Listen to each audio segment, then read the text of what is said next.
Levels of Uncertainty, Part 2. Hello, and welcome to Strategy TLDR, a channel where we explain strategy concepts important for managing your business. In this episode, we discuss the two higher levels of uncertainties businesses face. In the previous episode, we explained the two lower-level uncertainties where businesses can identify discrete future scenarios while under those levels of uncertainties. Uncertainty Level 3. The next higher level of uncertainty is Level 3. In this level, there are not easily identifiable, discrete future scenarios, but businesses can think of a range of possible futures. Think of a situation where a company is launching a new-to-the-market consumer product in Indonesia. Even a detailed market research may only indicate a potential customer penetration rate in a broad range, say, 15 to 35%, even though the strategies will be very different for the lower and higher ends of these ranges. The company has to work with the uncertainty. When new technologies are introduced, their performance, adoption, penetration rates in the market can only be estimated in broad ranges. Can we today estimate precise and discrete market adoption scenarios for potential CRISPR, mRNA technology-based medicines, or for that matter, self-driving trucks? Usually in such situations, businesses can develop a couple of alternative scenarios for the development of mRNA technology-based medicines, or self-driving trucks.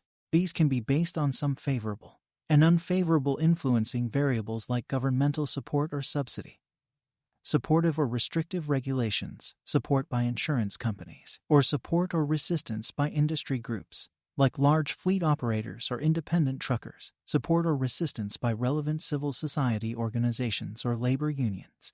Within these scenarios, the company can see in which ones they are better placed to capture the opportunities.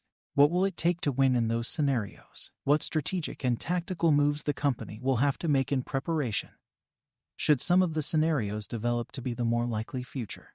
Of course, they will have to monitor the direction of technological development and change of opinion in government and society. Uncertainty Level 4, also known as True Ambiguity. This level has multiple dimensions of uncertainty. That is, there is uncertainty along so many dimensions that businesses can't predict all relevant variables that will define the future. In short, it is virtually impossible to predict. The range of potential outcomes cannot be identified, so scenarios within the range can't be identified.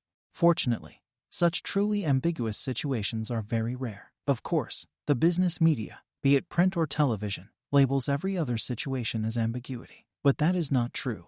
I have personally experienced truly ambiguous business environment in Russia in early 1990s. After the fall of communism, it was not clear what laws would apply under the new regime, what regulations would be their governing property rights when communism did not recognize private property ownership, what laws govern transactions between private enterprises. No one knew who was in charge of the former government enterprises that claimed to be private now. What happens to the contract you signed if the boss was changed overnight?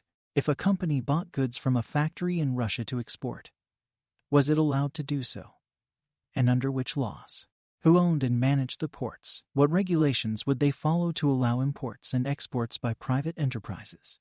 There was supply-side uncertainty of raw materials and components. Locally made consumer goods were not available. There was demand uncertainty for imported consumer goods that were expensive as the currency was weak and wages unpaid. But over time, step by step, it became more like Uncertainty Level 3 and a range of futures developed. As you can see, business managers will have to develop qualitative analysis of the situation. They will have to identify what information they can rely on and which ones are unreliable. Can they identify some analogies and patterns from similar markets? Can they work with the critical needs of the counterparty and build transactions based on that? Can they start with one or two small transactions as experiments? It will be like driving in fog where the visibility is less than 1 meter. Managers under higher levels of uncertainty will have to adopt less quantitative, more flexible, qualitative methods to analyze the situation. For a more detailed discussion on the topic, I would strongly recommend the article Strategy Under Uncertainty by 3 McKinsey consultants, Hugh Courtney, Jane Kirkland, and Patrick Viguerie, published in Harvard Business Review, November-December 1997. In the other episodes in this series, you will learn how businesses can manage volatility and complexity.